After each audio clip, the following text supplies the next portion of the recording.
Pessoal, macumba carioca. Vou falar um pouco com vocês aqui sobre o culto de macumba carioca e também sobre esse movimento de resistência do culto de macumba carioca que eu desempenho aqui na Casa das Almas, no centro do Rio de Janeiro, na pequena África, na região da Praça 11, onde começou os cultos de macumba no Rio, no Brasil, onde foi a grande ascendência da religiosidade afro-brasileira. Aqui na região central do Rio, onde tinha a casa de Tia Ciata, onde nasceu o samba, onde a macumba de preto, onde os negros eles praticavam a sua cultura, as suas mandingas, as suas magias, suas danças, tocavam o instrumento macumba, aqui onde tudo começou, aqui na região central do Rio de Janeiro. Então a macumba carioca, por mais que tenha muitos praticantes das religiões de matriz africana no Brasil, não conheça, não tenha essa pesquisa profunda, essa consciência, a macumba carioca ela foi a precursora da Umbanda, da Quimbanda e também dos candomblés. Então a macumba carioca ela é o início, né? Ela é onde começou os negros a manifestarem toda aquela sua cultura, tanto os negros bantus quanto os negros iorubás. E na macumba carioca era onde eles praticavam os seus feitiços, magias, de fato as suas macumbas, sem a influência cristã, sem a influência católica. E justamente isso foi o que enfraqueceu a macumba carioca e o que fez a macumba carioca ter esse tempo de latência muito grande. Então a macumba carioca ela enfraqueceu por conta do racismo religioso, por conta da perseguição. Então o culto de macumba carioca ele era feito de forma informal, em cortiços, nas favelas, na região central do Rio de Janeiro, porque os negros alforriados eles ainda eram muito perseguidos. Então a macumba carioca ela veio também do culto de cabula e ela foi se modificando e sendo praticada de forma diferente aqui na região central do Rio de Janeiro.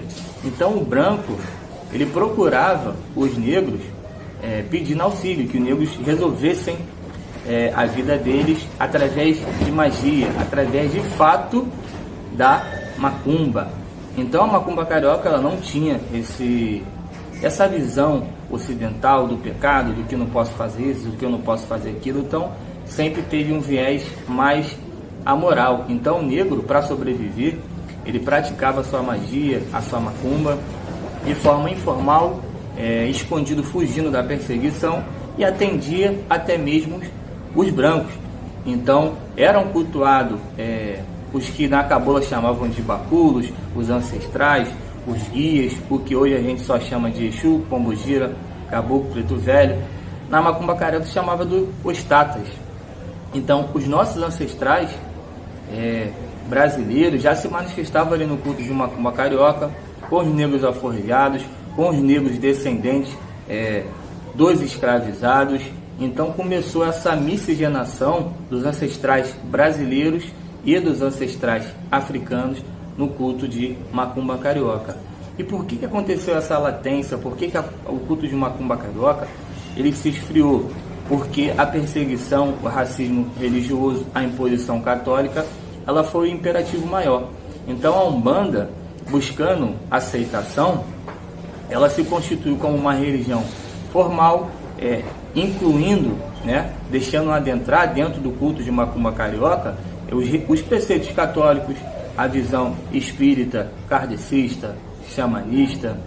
Ela manteve até esse olhar de cultuar o orixá, Porém, o imperativo maior foi a religião católica. Então a Umbanda ela nasceu branca, assim como a cabula já fazia o santé, a cabula que já teve influência dos malês, que do Yorubá, que significa os lânia, os muçulmanos.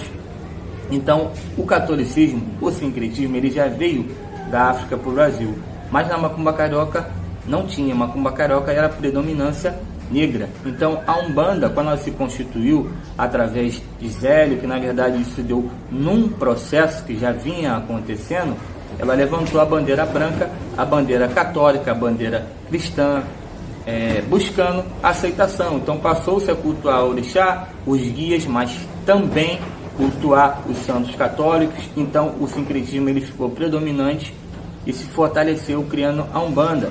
E a Quimbanda, ela já foi para um outro lado, para um outro viés.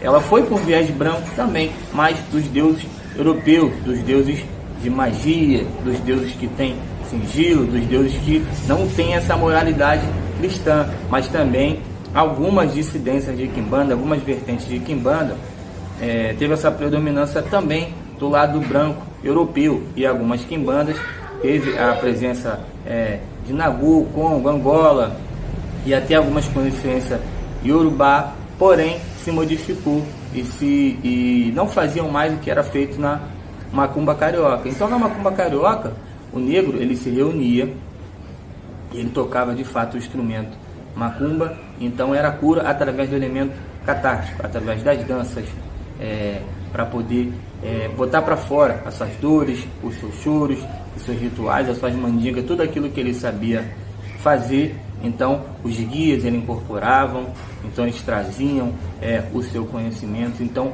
os guias, as entidades no culto de macumba carioca, eram que davam as ordens, davam as cartas, que desempenhavam todo o papel. Então quando deu essa ascendência da Umbanda e também a criação dos candomblés, o homem, os dogmas passaram a determinar como que as coisas funcionariam dentro dos cultos religiosos. Então foi institucionalizado Umbanda, Quimbanda, Candomblé, e a macumba carioca ela passou por esse período de latência. Hoje, atualmente, eu faço esse movimento de resistência da macumba carioca. A Casa das Almas é a única casa de macumba carioca no Brasil. Então quem conhece, quem veio na gira, consegue perceber diferenças críticas e cruciais do culto de macumba carioca para o culto de Umbanda, para o culto de Quimbanda, para o culto de Candomblé. Então a macumba carioca hoje ela busca o seu espaço, busca o seu reconhecimento como o início, como o primórdio, como a macumba sem mistura, a macumba raiz, onde o ancestral brasileiro é louvado e reverenciado sem preconceito, sem ser cultuado de forma minimalista, sem que a imposição cristã, a imposição branca, seja o imperativo maior. Então a macumba carioca é o culto ancestral, o culto raiz, que permanece resistindo forte aqui no centro do Rio de Janeiro, na Casa das Almas.